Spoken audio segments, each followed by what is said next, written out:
పుష్ప 2 తర్వాత అల్లు అర్జున్ ఆలోచించే విధానం మొత్తం మారిపోయింది. ఇప్పటివరకు తెలుగు దర్శకులతోనే పనిచేసిన ఈయన కొన్నాళ్లుగా తమిళ దర్శకులపై ఫోకస్ చేస్తున్నారు. ఈ క్రమంలోనే అట్లీ సినిమా ఆల్రెడీ సెట్స్ పై ఉంది. ఈ సినిమా షూటింగ్ శరవేగంగా జరుగుతోంది. ఈలోపే మరో తమిళ దర్శకుడితో సినిమాని లాక్ చేశారు బన్నీ.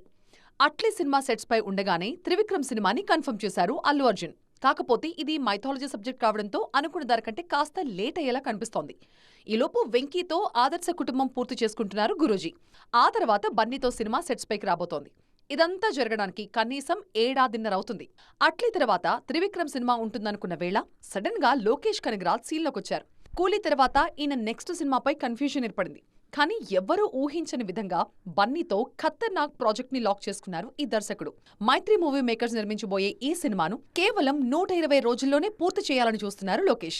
మామూలుగానే తన సినిమాల్ని చాలా ఫాస్ట్ గా పూర్తి చేస్తుంటారు లోకేష్ కనగరాజ్. బన్నీ సినిమాని కూడా ఆగస్టులో మొదలుపెట్టి డిసెంబర్ నాటికి షూట్ పూర్తి చేసి సమ్మర్ 2027 రిలీజ్ ప్లాన్ చేస్తున్నారు.